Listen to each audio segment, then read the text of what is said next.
Good morning, Skidaway. I am in chapter 17 of Genesis. This is where Abram finally becomes Abraham. This is where God is telling him, I am cutting covenant with you right now. That I am going to fulfill my promise. I am going to give you a son. I am going to make you the father of all nations. And in hearing that, Abraham's response is to laugh and to doubt God. He says, is it possible for me to be a father at 100? Is it possible for my wife Sarah to give birth at 90? Has God ever brought you to a strange place in your life that you did not see coming? See, I struggled desperately trying to fulfill God's will in my life when choosing what college I was going to go to. I was either going to pursue politics or full-time missions ministry. And while those might seem completely on opposite ends of the spectrum, for me at that time, all I knew is I wanted to change the world. And what God ultimately showed me for my life is that He changes the world through reaching people's hearts and through His word. So I started pursuing missions and I had a plan. I spoke Spanish already. Go to a Spanish-speaking country. It makes sense.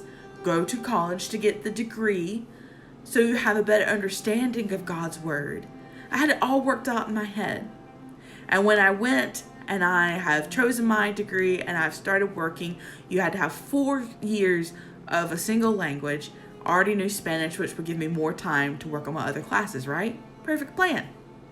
Except there was no room in those classes.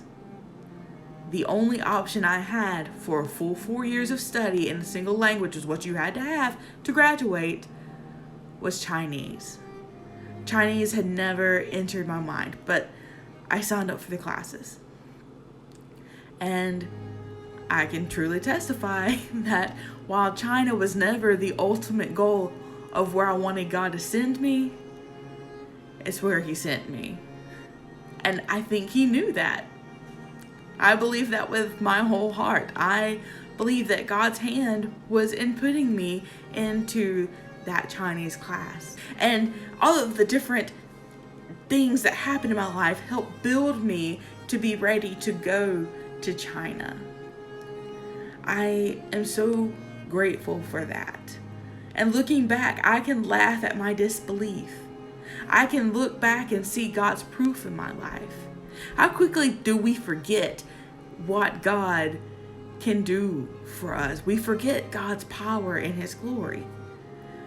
Abraham forgot that Methuselah fathered a child at 187. And while the world had changed significantly from those generations, that God, our God, stays the same. He's the same God. My hope for us today is that in our prayers and in our praise that we grasp onto, our God has not changed. He is still wholly in control. And it doesn't matter what weird, strange, doesn't make sense situation we feel ourselves are in, God is there and He's gonna use it. Have a good day, Skidaway.